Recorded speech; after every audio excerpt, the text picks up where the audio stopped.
Señor, nosotros estamos acá porque entendemos que no hay otro lugar para nosotros, Señor. Señor, tú eres nuestra herencia, Señor. Tú eres nuestro gozo. A pesar de todas nuestras falencias, de todas nuestras debilidades, tú estás con nosotros, Señor. Y nosotros como iglesia en este momento te bendecimos, Señor. Te honramos, Señor. Te decimos, Señor, que bendita sea la grandeza de tu inmenso amor, Señor. Bendita sea la grandeza de tu inmenso amor, Señor. Porque nos viste débiles, Señor. Nos viste sucios y nos amaste, Señor. Tú eres precioso. A ti sea la adoración nuestra, Señor. En este momento seguimos adorándote, Señor. Seguimos a tus pies, Señor. Queremos seguir escuchándote, Señor. Nos disponemos, Señor. Somos pobres jóvenes, Señor, que tienen tan poco que dar, Señor. Pero en tus manos ponemos nuestra disposición para que tú multipliques, Señor. Amén. Amén. Amén. Hermanos, el día de hoy me gustaría compartir un mensaje que no me gustaría compartir. Siento como incomodidad, y quiero decirles desde ya, siento como incomodidad de hacer, compartir lo que tengo que compartir. De hecho, anoche tuve muchas horas pensando incluso cómo organizar este compartir, porque no sabía bien en realidad cómo. Pero en el nombre del Señor les pido que abramos las Biblias en el capítulo 4 del libro de Hechos.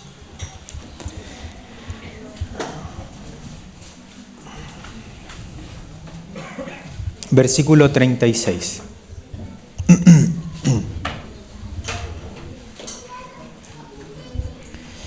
Amén. Dice, entonces José, a quien los apóstoles pusieron por sobrenombre Bernabé, que traducido es hijo de consolación, levita, natural de Chipre, como tenía una heredad, la vendió y trajo el precio y lo puso a los pies de los apóstoles. Hermanos, me gustaría compartir de este personaje de las Escrituras, de este hermano del Nuevo Testamento, de este hermano que manifiesta tantas cosas del Señor. Este hermano,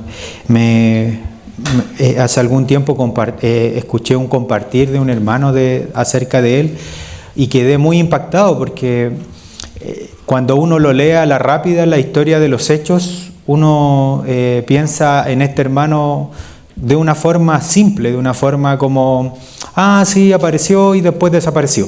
Eso por lo menos es lo que me pasa a mí.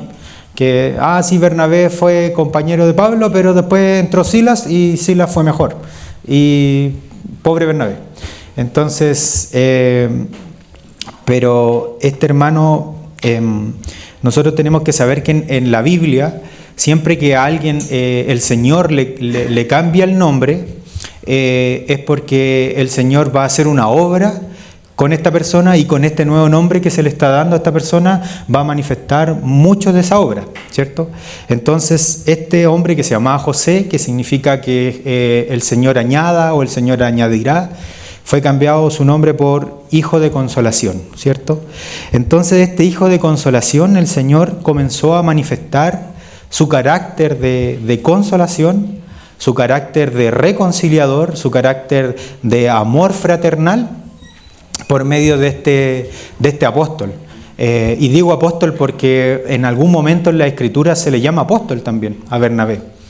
No como los 12 quizá o como Pablo, pero sí como un servicio especialmente encargado por el Señor, ¿cierto? Entonces, si nosotros analizamos el nombre Bernabé, o el nombre de hijo de consolación, este nombre deriva directamente de la palabra paracleto, de la palabra que utilizó el Señor en Juan para designar la obra del Espíritu Santo, ¿cierto? Porque el Señor dijo que nosotros íbamos a recibir un paracleto, otro consolador, ¿cierto? Entonces, la persona de Bernabé tenía mucho que ver con la obra del Espíritu Santo en la iglesia. ¿Y por qué digo esta obra del Espíritu Santo? Porque desde ya vamos a decir que Bernabé siempre, este hermano siempre se abría camino para los demás hermanos y se quedaba tras bambalinas para que otros hermanos tuvieran un espacio en la casa, en el servicio. Y además, este hermano manifiesta una tendencia que después en los hechos se volvió una práctica, una realidad. ¿Y cuál fue esta práctica? Que este fue el primer hermano que, viendo las necesidades de la iglesia en Jerusalén, tomó su heredad, tomó su propiedad, la vendió y ese dinero se lo entregó a los apóstoles. Entonces aquí encontramos que este hermano tiene este hijo de consolación, tiene esta característica, tiene esta cualidad que es una gran cualidad. El otro día un hermano nos decía que teníamos que convertirnos con la billetera, ¿cierto? Entonces aquí vemos a un hermano que efectivamente se convirtió con la billetera al Señor. Y lo más bonito de todo esto es que no es que dice que Bernabé puso su heredad a disposición de los hermanos, sino que Bernabé hizo todo el ejercicio. O sea, él fue, vendió, lo mismo que le pasó a Ananías y Zafira. Ellos fueron y vendieron, pero cuando se vieron con el dinero en la mano, porque una cosa son las intenciones de las personas y otra cosa es cuando nosotros nos vemos con los dineros en las manos. Entonces, él viendo ese dinero en su mano, lo puso a disposición. Entonces aquí vemos que este hermano tenía un corazón para darle al Señor y para darle a los necesitados de la iglesia. Entonces, la primera característica que encuentro de este hermano Bernabé, de este hijo de consolación, de este hermano que viene a confortar y a exhortar los corazones de la iglesia, es primero su actitud de dador, de darse por los demás. Entonces, es tan difícil hoy día que nosotros nos demos de esa manera. Es tan complicado, pero aquí hay un buen ejemplo. Y este buen ejemplo la iglesia del primer siglo lo siguió. No fue un caso aislado, sino que los hermanos empezaron a ver este testimonio y comenzaron y continuaron con esta obra. Y hoy día donde hay tantas como hay un dicho que dice que las necesidades son ilimitadas, ¿cierto? Y los recursos son finitos, ¿cierto? Es tan necesario tenerlo en consideración en este tiempo, hermanos. Existen tantas necesidades en la casa del Señor, existen tantas necesidades afuera que hay que suplir, que es necesario tener en consideración esta primera característica de este hermano, de este siervo, de este hijo del Señor que estuvo en Hechos. Y otra característica que me gustaría que viéramos, y que las vamos a ir viendo a través del libro de Hechos, está en el capítulo 9. Y el contexto del capítulo 9 está en la conversión de Saulo, ¿cierto? Saulo se convierte al Señor, entra en Damasco, predica en Damasco, todos se asombran, pero Saulo después se va a Jerusalén, ¿cierto? Y en Jerusalén Saulo tenía una fama. Su fama era perseguidor de la iglesia, un joven impetuoso, porque en ese momento Pablo era joven, ¿cierto? Un joven impetuoso, un joven que quería perseguir a la iglesia. Y vamos al 9:26. Dice, cuando llegó Saulo, a Jerusalén, trataba de juntarse con los discípulos, pero todos le tenían miedo, no creyendo que fuese discípulo. Entonces, este es el contexto, que él daba miedo todavía. Habían pasado cerca de 3 años, pero todavía él tenía esta fama. De repente pasa que hay hermanos que cometen errores, que tienen vidas pasadas y que tienen cierta fama y que los hermanos no los aceptan. Que derechamente los hermanos dicen, no, si en cualquier momento este se va a equivocar, o en cualquier momento este va a demostrar su verdadera cara, ¿cierto? Y esto es lo que le pasaba a Saulo, a Pablo, que él trataba como un joven que quería estar con los hermanos, trataba de juntarse con los hermanos, pero los hermanos le decían que no. De hecho, también no es que no quiero juzgar a los hermanos, porque también puede ser que podrían haber pensado que él estaba cambiando la táctica nomás, y que en realidad él quería infiltrarse, pero porque no habían conocido realmente cuál era su conversión. Pero aquí entra el papel de hijo de consolación, de conciliador de Bernabé. Entonces Bernabé, tomándole, lo trajo a los apóstoles y les contó cómo Saulo había visto en el camino al Señor, el cual le había hablado, y cómo en Damasco había hablado valerosamente en el nombre de Jesús. Y estaba con ellos en Jerusalén y entraba y salía.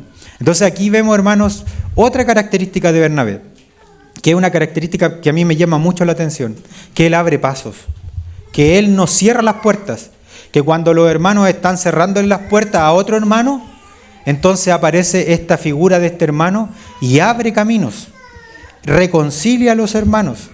Entonces, eso a mí me impactó demasiado. Me impactó mucho porque, si bien es cierto, la iglesia en Jerusalén a él lo tenía como un hermano importante, un hermano al que le cambió el nombre, un hermano al que le cambiaron el nombre, un hermano dadivoso, un hermano al que se le podían hacer encargos, él no se olvidó de incluir a este pequeño joven, a este pequeño hermano que estaba recién partiendo en los caminos del Señor, no se olvidó y él le abrió camino. Entonces, a mí me llama mucho la atención esta actitud que tiene este hermano en este momento, ¿cierto? Y esto lo digo porque muchas veces pasa en la iglesia que están cerrados los caminos. Muchas veces en la iglesia los corazones están cerrados. Muchas veces en medio nuestro, con mucho dolor, hemos cerrado nuestro entendimiento, hemos cerrado nuestras casas, hemos cerrado nuestros corazones, y por eso es tan necesario que existan estos corazones en medio nuestro hoy día, hermano. Por eso es tan necesario que existan estos Bernabé en medio nuestro. Quiero decir que en este último tiempo he anhelado y he recordado con mucho dolor quizás tiempos antiguos de nuestra localidad, hermano. Le he contado recurrentemente a mi esposa momentos preciosos que viví con ustedes. Momentos, reuniones preciosas. Le contaba a mi esposa que cuando yo recién llegué no había tanta complicación por juntarnos el domingo. Era una tallarinata, fideos con salsa, pero había una comunión maravillosa. Había una comunión preciosa, hermanos. Me acuerdo que el hermano Alfonsito nos tenía que estar echando del local. Nos tenía que estar echando, hermanos, porque ya quería soltar las gallinas, porque había que mojar el parrón, porque habían corazones como este hermano Bernabé, que a pesar de las dificultades, porque en la iglesia hay dificultades, en medio nuestro hay dificultades, en medio nuestro nosotros no podemos negar que va a ser todo maravilloso, todo precioso, no, pero estaban esos corazones, estaba esa disposición de estos hermanos de abrir puertas, de abrir caminos, de que había alguien que se equivocaba, porque sin lugar a dudas muchas veces nos vamos a equivocar, Muchas veces nos vamos a equivocar, muchas veces vamos a pecar el uno en contra del otro. Pero estaba este corazón, este espíritu. Y quizás esto que estoy diciendo lo digo desde una mirada como de un joven que quiere volver a un pasado. No piensen eso, hermanos, porque pienso que ese pasado fue bueno, pero delante del Señor tenemos un futuro más glorioso todavía. Tenemos mayor esperanza. Y si hay más dificultades, si es que el enemigo se ha levantado, si es que nuestras carnes se han levantado, en el Señor tenemos esperanza. En el Señor hay esperanza para la iglesia. En el Señor hay esperanza para esta localidad. Qué precioso es contar con Cristo, hermanos. Porque si nosotros nos miráramos a nosotros hoy día, como estamos a veces de enfrascados en nuestros pensamientos, es como que ya no queda nada por hacer. Pero en Cristo siempre hay una nueva esperanza, en Cristo siempre hay una nueva posibilidad. Y me gusta mucho pensar que el Señor dispuso de este hermano bisagra, de este hermano que se puso como puente entre unos y otros. Quiero invitarlo, hermanos, quiero desde ya a que tengamos un corazón como este hermano, a que nos dispongamos a juntar los entendimientos. Si vemos que hay algo en medio nuestro que está completamente roto, no perdamos la esperanza, porque hemos compartido el pan de la unidad. Dice la Escritura, el pan que partimos no es el pan de la comunión de los santos. Pregunta a Pablo, ¿cierto? Ese es el pan, esa es una pregunta retórica. El pan que nosotros compartimos es el pan de la unidad. Nosotros somos uno, hermanos. Nosotros en Cristo somos uno. Y a pesar de que hagamos lo que hagamos, el Señor nos puso aquí, nos dispuso aquí y tenemos que estar aquí hasta que el Señor lo diga. Así que dispongámonos como este hermano. Después vamos a ver la misma actitud en el capítulo 11. Cuando la iglesia en Antioquía, hermanos, la primera iglesia gentil, la primera iglesia de personas que no eran judías, está reflejada en el capítulo 11. Vamos a encontrar nuevamente a este hermano yendo a confirmarlos, yendo a decirles, hermanos, sí, esta obra que ustedes están teniendo, este fuego que ustedes están comenzando a tener, sí, es del Señor. Sí, no importa que ustedes sean griegos, no importa que ustedes sean gentiles, esto que ustedes están viviendo es del Señor. Entonces, y después vamos a encontrar, hermanos, en el capítulo 13, nuevamente a este hermano, capítulo 13, versículo 1. Perdón, me salté una parte del... no, está bien. Entonces, y además en el capítulo 12, hermanos, Bernabé le había abierto la puerta a Saulo, ¿cierto? Para que fuera a Jerusalén, pero Saulo se había devuelto a Damasco. Pero en Antioquía, cuando Bernabé ve que hay una obra que hacer, él va y va a buscar a Pablo. Va a buscar a este joven y le dice, ven, sirvamos en Antioquía, en esta obra que estamos recién comenzando. Y aquí yo me quiero detener porque no solo tiene esta actitud de introducirlo para que tenga comunión con los hermanos, sino que tiene una actitud aún mayor. ¿Y cuál es esa actitud? Lo invita a servir juntos. Y eso me gusta mucho de Bernabé, porque Bernabé, cuando tiene la posibilidad de servir al Señor, no dice, este servicio es para mí. No, a mí me nombraron esto, a mí me encargaron esto, no, esto lo hago yo. Oye, pero si el Señor me puso este llamado a este pechito, y el resto, que se la busque el Señor. Entonces Bernabé, habían pasado un poco de tiempo, se acuerda, verdad que está Saulo allá en Damasco, y lo va a buscar. ¿Por qué? Porque este hermano entiende el servicio como algo corporal. Entiende el servicio como algo que da oportunidades de parte del Señor. Entonces, Muchas veces, hermano, me pasa que siento que los servicios los estamos tratando como algo exclusivo. Como la iglesia, esta iglesia, la presbiteriana. Ellos tienen todo el énfasis en el presbiterio.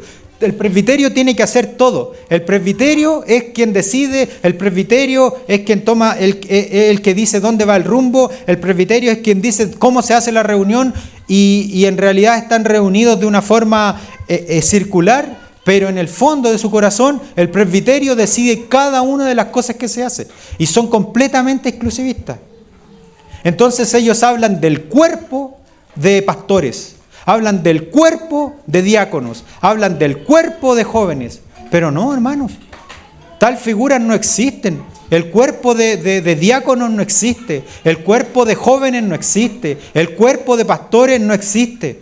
Existe el cuerpo de Cristo. Amén. Existe el cuerpo de Cristo, hermanos. Y metámonos en la cabeza, porque muchas veces sin querer o a veces no nos damos ni cuenta y estamos diciendo del cuerpo de tal cosa. No, hermanos, somos el cuerpo de Cristo siempre. Aunque tengamos un encargo o no tengamos ningún encargo reconocido o no reconocido, seguimos siendo miembros los unos de los otros. Y eso es lo que importa, eso es lo que a Bernabé le causó, me gusta tanto de él, que él no consideró como esto exclusivo para él, sino que va e incluye a Pablo. Y alguien podría decir, no, es que Bernabé lo incluyó porque él no era docto en palabras, y no, todo lo contrario. Dice la Escritura que Bernabé, cuando primero empezaron a salir con Pablo a la primera misión, a la primera viaje misionero de estos dos apóstoles, dice que Bernabé y Pablo le hablaban a las personas y los aclaraban, porque Bernabé era un hombre docto también. Entonces, no piensen, hermanos, que nosotros vamos a derivar nuestro servicio cuando no tenemos cómo hacerlo. No, compartámoslo incluso cuando tenemos cómo hacerlo. Por eso es que la Escritura dice, prefiriéndoos unos a otros. Y algún hermano podría decir, no, si eso tiene que ver con que si un hermano tiene un emprendimiento de pollo, yo no voy a ir a comprarle pollo al tipo de al frente, sino que le voy a comprar. No, tiene que ver con que yo, a pesar de que siento que en el Señor tengo gracia, yo prefiero que mi hermano, que quizás siento que no tiene tanta gracia, o quizás tiene una gracia diferente a la mía, prefiero que él sirva, prefiero que él cumpla también. Entonces, tiene mucho que ver con esta actitud que cuentan los hermanos cuando hablan de la historia de la iglesia en China con Stephen Kong. Stephen Kong, siempre él decía, si habían 4 cupos para viajar en un avión, él siempre prefería a los demás hermanos. Siempre se dice eso del hermano, que esa era su característica, que él siempre prefería a los hermanos. Y a pesar de que Stephen Kong tenía una relación muy cercana con el hermano Ni, Stephen Kong y el hermano Witness Lee eran quizás los discípulos más cercanos del hermano Ni, él prefería que otros que estaban un poquito más fuera del círculo entraran. Entonces, es maravilloso cómo este hermano cumple con este llamado del Señor. Muchas veces nosotros podemos decir, ¿qué le voy a ofrecer a este si está con su corazón súper endurecido en contra mío? Pero hermanos, si quizás nosotros llamáramos a un hermano y le dijéramos, ¿sabes qué? Tengo que hacer esto. Tengo esta honra quizás de servir al Señor. ¿Quieres hacerla conmigo? ¿Quieres acompañarme? Quizás eso puede abrir camino, hermano. Quizás eso puede abrir camino en medio nuestro. Eso puede ser utilizado por el Señor para restaurar nuestros vínculos, nuestra unidad. Que por lo demás tenemos que decir que no somos llamados a hacer la unidad, porque la unidad la hizo Cristo, derribando toda pared intermedia, ¿cierto? Y el Señor nos llama a cuidar este vínculo, ¿cierto? Pero quizás sería importante, hermano, abrir caminos de esta forma, invitando a los hermanos, invitando al que está enojado, invitando al que nos decepcionó, invitando al que dañé, y que el Señor pueda abrir esos caminos, hermano. En el 13 dice, había entonces en la iglesia que estaba en Antioquía, esta iglesia ya han pasado un par de años, profetas y maestros: Bernabé, Simón el que se llamaba Níger, Lucio de Cirene, Manaén el que se había criado junto con Herodes el tetrarca, y Saulo. Ministrando al Señor y ayunando, dijo el Espíritu Santo: apartadme a Bernabé y a Saulo para la obra a la que los he llamado. Entonces aquí vemos que este corazón no solo era para con Saulo, porque ahora ya no solamente está Saulo, sino que profetas y maestros.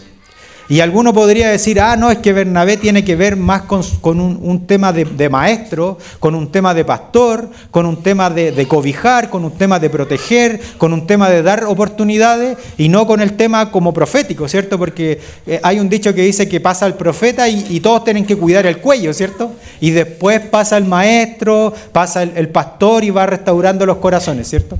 Pero vemos a este hermano metido con otros hermanos que quizás no tienen que ver con su ministerio, que no tienen que ver con lo que a él quizás le acomodaba o el llamado que tenía el Señor, pero lo vemos ahí dirigiendo esta obra de parte del Señor. ¿Y por qué dirigiendo? Porque el Espíritu Santo es muy claro. Cuando quiere decir quién está dirigiendo, quién está a cargo de esto, pone siempre primero su nombre. Entonces tenemos a Bernabé y al final de la lista tenemos a Pablo, a este apóstol. Y además vemos, hermanos, que está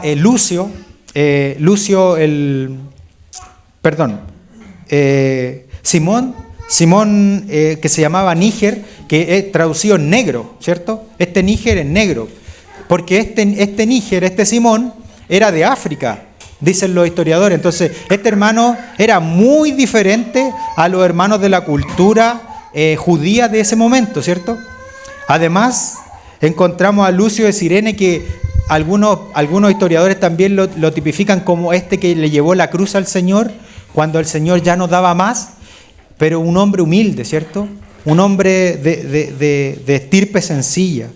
Después encontramos a Manaén, que fue criado con el tetrarca. Imagínense, un hombre poderoso, un hombre rico, un hombre que tenía una capacidad para hacer cosas. Y después vemos a Saulo, a este ex doctor de la ley. Entonces vemos personas completamente diferentes, características completamente que no se parecen. Y eso tiene que ver mucho, hermanos, con este llamado a la unidad, que no tenemos por qué parecernos todos, que no tenemos por qué venir todos de la misma crianza, que no tenemos por qué incluso pensar todos lo mismo. No tenemos por qué tener la percepción, me imagino que entre la percepción que tenía Lucio de Cirene y Manaén del dinero y de la forma de vivir, eran muy diferentes. Pero estos hermanos fueron llamados, incluidos en el servicio por este hermano, para cumplir con la obra en Antioquía. Y tenemos que saber que Antioquía se volvió un centro de la obra. Se volvió un centro de la obra. El primer viaje misionero se cumple desde Antioquía hacia Europa. Y después de Europa se vuelve a Antioquía. Entonces, en este momento vemos un hermano que está abriendo puertas para los diversos caracteres, diversas personalidades, diversos caracteres, diversas cunas. Tan importante tener en consideración eso. Que yo no pienso lo mismo que tú. Es que esa forma que tú estás viviendo no es la forma que hay que vivir, porque hay que vivir como vive Lucio y no como vive Manaén. Pero este hermano los amasó, logró con este espíritu que tenía de parte del Señor, lograr este amasado entre ellos.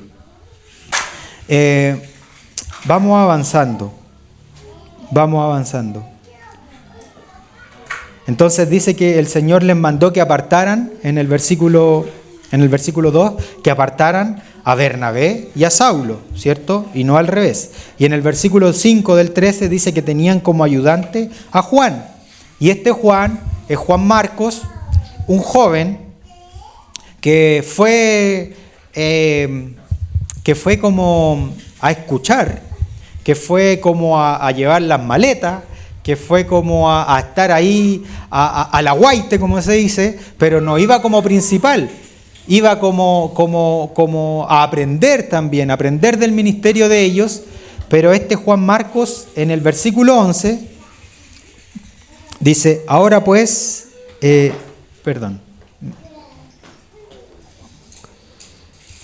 En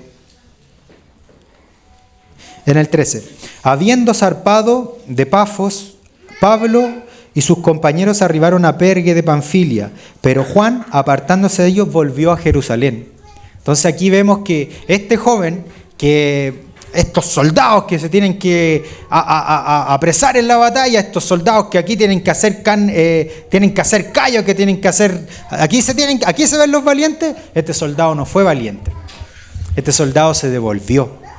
¿Y se devolvió dónde? A Jerusalén. ¿Y qué representaba Jerusalén para ellos? Representaba la obra completa, la obra máxima, la comodidad. Juan Marcos, su mamá vivía en Jerusalén y se cree que la mamá de Juan Marcos era la dueña del aposento alto, una mujer con recursos, con dinero. Entonces él se devolvió. Entonces, habiéndole dado esta oportunidad a este joven, se devolvió, ¿cierto? Y después termina el primer viaje misionero, versículo 37.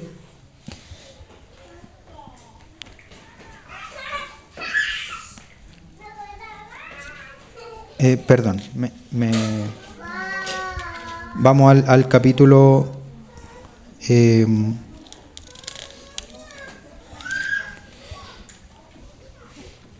me perdí.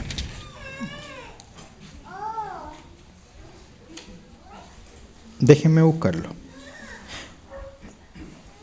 En el 15:37, capítulo 15:37, va a comenzar el segundo viaje misionero. Entonces Pablo le dice a Bernabé, visitemos a las iglesias del primer viaje misionero, y Bernabé le dice, qué bueno. Y empieza, y Bernabé quería llevar consigo a Juan, el que tenía sobrenombre Marcos, este joven que se había devuelto, ¿cierto? Pero Pablo no le parecía bien llevar consigo al que se había apartado de ellos desde Panfilia y que no había ido con ellos a la obra.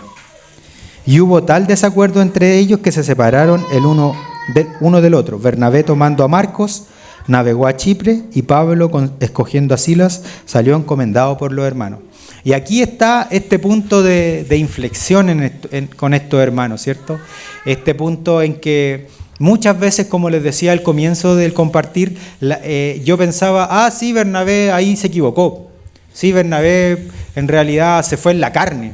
Porque muchas veces también la gente dice, no, es que como Juan Marcos al parecer tenía una relación de familia con Bernabé, entonces él prefirió la carne, prefirió la familia. Pero no, hermano, todo lo contrario. Él sigue cumpliendo con este llamado del Señor. Porque, ¿qué pasó? Que en este momento había un joven que se había devuelto, que había defraudado a los apóstoles, que no había cumplido con el llamado, que había una obra que hacer y no la hizo. Un joven que le dijeron, ya, el domingo te levantas temprano y vienes a cumplir con este llamado, y no apareció. Entonces, los más duros dicen, a este no le encargamos nunca más nada. Este no está para servir al Señor. Este es un flojo. No, este cabro no ha conocido al Señor. Entonces eso es lo que pasó. Pero Bernabé sigue dándole una nueva oportunidad. Sigue dándole una nueva oportunidad a este joven. Entonces, una vez más, hermano, cómo este carácter es necesario que se manifieste. De los adultos hacia los jóvenes. Cuando muchas veces nos hemos equivocado. Me acuerdo que una vez me llamó el tío Pedro a la casa, temprano. Soldado. Temprano para mí, pues para él no. Eran como 8:45. ¡Aló! Soldado, ¿qué está durmiendo? ¡Ay, sí, me pilló! Pero no dejó de llamarme. No dejó de llamarme. No dejó de exigirme en el Señor. Porque yo sé que cuando él se preocupaba, nos decía cosas con Abraham, ¿te acuerdas, Abraham? Era porque estaba preocupado por nosotros. No era que quería ponernos un pie encima y decir, ya, estos cabros que se creen que saben algo, pero no sirven para la obra. No. Yo vi la obra del Señor en estos hermanos. Entonces es necesario, hermanos, es necesario que todavía esté ese espíritu en medio nuestro. Si alguien ha fallado en el servicio, no lo dejemos de lado. No lo dejemos de lado porque esta historia no se termina aquí en Hechos 15. Después Pablo, cuando está en los finales de su vida, cuando le escribe a Filemón, dice que Juan Marcos le es útil. Después cuando Pablo le escribe en el último versículo de su último testamento, cuando le está hablando a Timoteo, le dice, trae contigo a Juan Marcos, porque Juan Marcos me es útil para el ministerio. ¿Y qué pasa si no hubiese habido un Bernabé en ese momento? Ese joven se va. Ese joven se reúne, pero ya no está sirviendo más al Señor. Después vemos a Pablo que en Corintios defiende el ministerio. Ya se habían separado con Bernabé, ya estaban cada uno por su cuenta, pero Pablo en 1 Corintios 9 defiende el ministerio de Bernabé. Entonces no piensen ustedes, qué carnal el hermano se fue. No, este hermano fue abriendo puertas, fue abriendo camino, le abrió camino a este joven para que este joven se convirtiera en el siervo del Señor, que tenía que transcribir el primer evangelio que tenemos en nuestra mano. Porque porque Juan Marcos escribió el primer evangelio. El evangelio de Marcos es el evangelio que Juan Marcos escuchó a los pies de Pedro, que Pedro lo llama su hijo, ¿cierto? Primera de Pedro 5:13, Pedro dice, Juan Marcos, mi hijo en la fe. Entonces Juan Marcos abrió el camino para que los evangelios que hoy día nosotros tenemos en nuestra mano estén. El Señor utilizó a Bernabé. Y el Señor quiere utilizarnos a nosotros para reabrir la obra, hermanos. No para que nos quedemos aquí y que cada vez haya menos hermanos, sino que estemos aquí juntos en amor, en armonía, y que se abran los servicios y que la gente venga a nosotros y que nosotros demos testimonio del evangelio maravilloso de nuestro Señor. Esa es la obra que tiene que existir en medio de nuestros corazones, en nuestros espíritus, en nuestra disposición. Si hay algo que no nos gusta, hermanos, pongámoslo delante del Señor. Pongamos este espíritu conciliador que tuvo Cristo, como nosotros, Pablo dice, el Señor nos ha encargado el ministerio de la reconciliación, pero ¿cómo vamos a ir a hablar del ministerio de la reconciliación si acá adentro estamos todos peleados, si acá adentro no nos podemos ver, si acá adentro tomamos la cena y después nos vamos, hermanos? No, tiene que haber comunión verdadera. Tiene que existir, tiene que estar esta disposición para que la obra del Señor se cumpla en medio nuestro. El encargo que el Señor le dio a la localidad de Puente Alto se tiene que cumplir. El Señor abra nuestros corazones. El Señor abra nuestros corazones. Hay un versículo en Colosenses que no le voy a pedir por causa del tiempo que lo busquen, pero se los voy a leer. Vestidos pues como escogidos de Dios, santos y amados. Vestidos pues como escogidos de Dios, santos y amados, de entrañable misericordia, de benignidad, de humildad, de mansedumbre, de paciencia. Todos estos conceptos, hermanos, no tienen nada que ver con lo racional. No tienen nada que ver con doctrinas, no tienen nada que ver con qué yo creo, cómo se tienen que hacer las cosas. Tienen que ver con el carácter de Cristo formado en nosotros. Vistámonos pues de esto. La humildad en nosotros solo se va a formar a través de la cruz de Cristo. Al hermano Ni, cuando él recién se convirtió, muchas personas lo miraban despectivamente. Porque decían del hermano Ni, este es solo un joven inteligente que se dedica a leer libros de hermanos ingleses. Pero estos hermanos no veían la obra del Señor en él. No tenían humildad para ver la obra del Señor en él. No entendían que nuestra fe, nuestra vida cristiana, nosotros reposamos en los hombros de otros santos. Otro ejemplo, hermanos, los hermanos de Plymouth. ¿Ustedes han escuchado hablar de los hermanos de Plymouth? Los hermanos de Plymouth son un gran ejemplo fueron un gran ejemplo para los hermanos en China del ministerio del hermano Ni. Pero, ¿por qué? Porque estos hermanos dijeron, nos cansamos de esta estructura y salimos solo a partir el pan juntos como hermanos. Salimos juntos Ya aquí no hay un presbítero, ya aquí no hay un arzobispo, ya aquí no hay una gran figura por sobre, sino que los ancianos están en medio nuestro como veedores. Entonces ellos dijeron eso, nos cansamos de eso.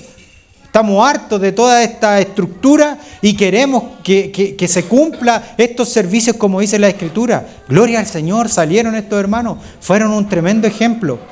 Pero al pasar los años, hubo una división entre ellos, una división que hasta el día de hoy existe. El hermano John Nelson Darby le importó más la teología, lo mental, que la unidad. Entonces este hermano creó una nueva iglesia a partir de ellos. Y esta iglesia es hasta ridículo como se llamaron, porque se llamaron los hermanos exclusivistas. De esta preciosa obra del Señor, de este precioso movimiento del Señor, por no haber estado alertas, ellos no estaban de acuerdo, John Nelson Darby no estaba de acuerdo con George Mueller. Ustedes conocen a George Mueller, el hermano de los orfanatos, de los grandes orfanatos en Inglaterra. Este hermano que el Señor le proveía, que este hermano que le daba alimento a miles de huérfanos en Inglaterra, y que el día anterior no le quedaba mantequilla ni harina, y él decía, el Señor va a proveer. Y él no iba a la municipalidad, no iba a los distritos a pedir, sino que él decía, el Señor va a proveer. Y entonces al otro día algo pasaba, un barco encallaba, alguna autoridad no llegaba, son historias, testimonios de él, alguna autoridad no llegaba al distrito y toda esa comida había que entregársela a alguien.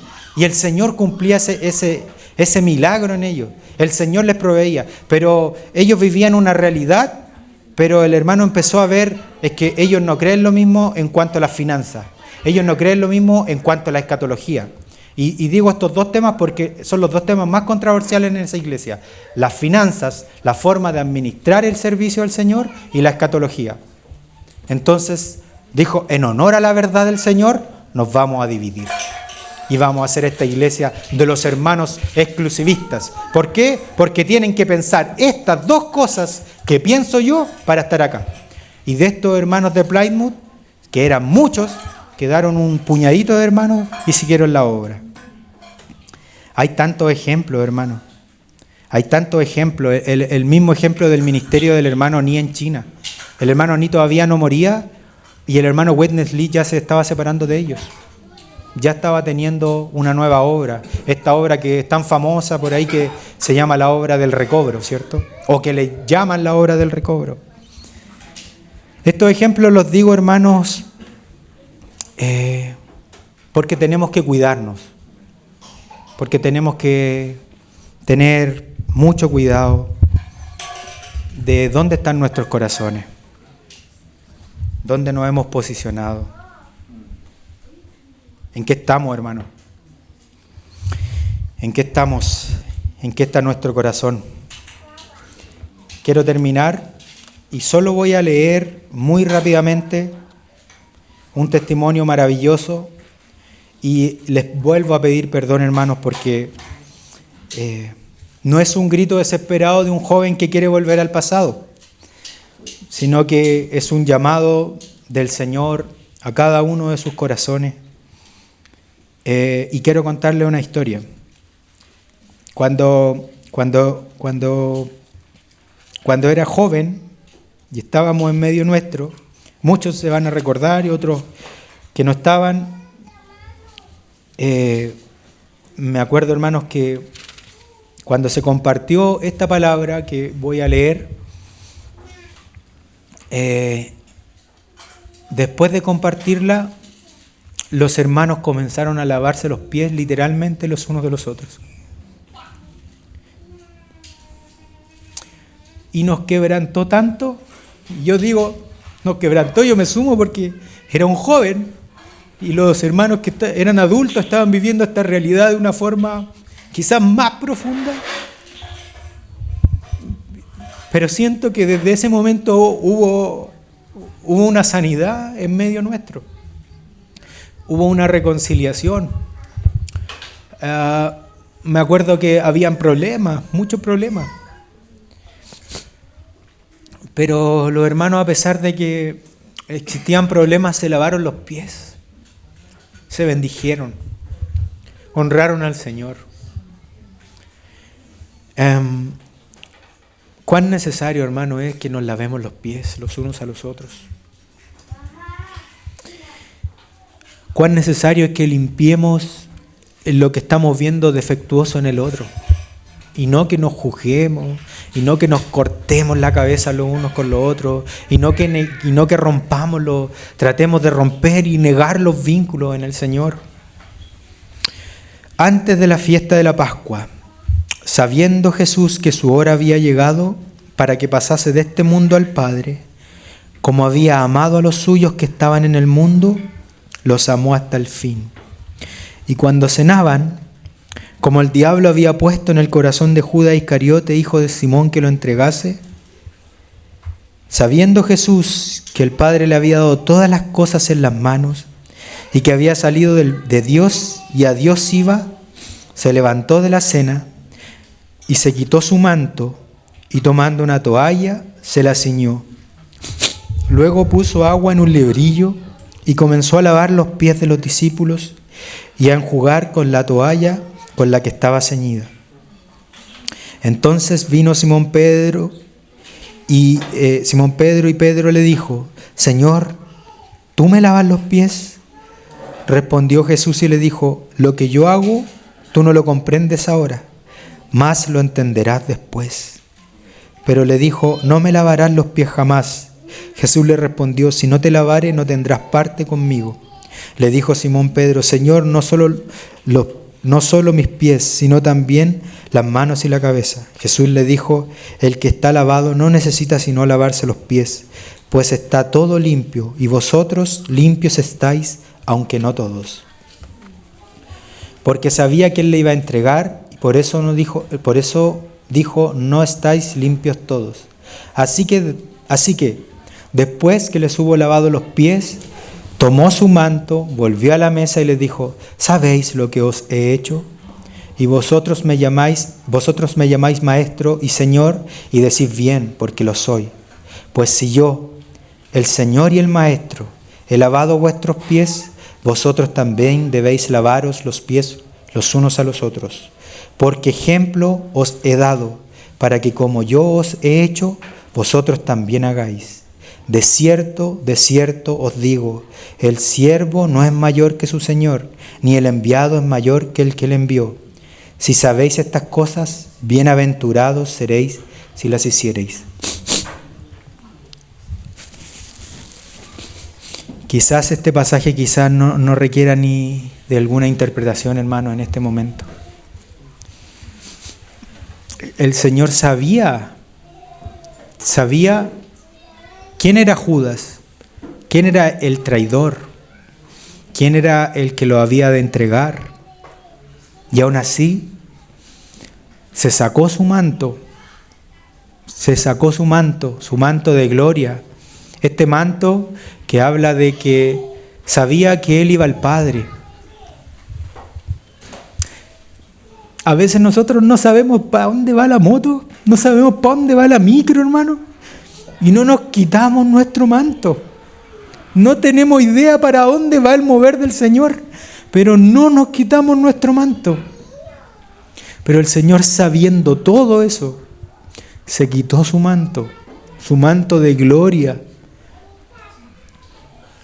Se ciñó de una toalla, hermanos, como a un siervo. ¿Saben por qué en esa casa no se dispuso de un siervo, de un esclavo? Porque Jesús iba a cumplir esa misión. Porque el Señor Jesús mismo iba a cumplir esa misión ese día. Qué precioso es Jesús. Qué maravilloso es el Señor. Y le lavó los pies a cada uno de sus discípulos. Como me gustaría lavarle los pies a cada uno de los que he defraudado en tantas ocasiones. Como me gustaría, hermanos, pedirles perdón por cada una de mis rebeliones. Pedirles perdón por tantas veces que creímos que sabíamos algo, que conocíamos algo, que entendíamos algo, y miramos como para abajo. Qué maravilloso es el Señor. Cuán necesario, hermanos, es que nos saquemos nuestro entendimiento de lo que somos, de lo que entendemos, y nos pongamos a los pies de los hermanos. Habrá una bienaventuranza si conociendo esto lo hacemos. Oh, gloria al Señor. El Señor siga hablando a nuestros corazones. La única iglesia, hermanos, a la que el Señor no la reprende es aquella iglesia que se está amando profundamente, que a pesar de todas las debilidades que está pasando, se está amando profundamente. El Señor nos asista. El Señor habla a nuestros corazones. No nos endurezcamos, hermanos. Si hay que reconocer algo, reconozcámoslo. Si hay que arrepentirse de algo, arrepintámonos. Porque nos vamos a presentar delante del Señor. Y no vamos a tener excusa delante del Señor. Amén.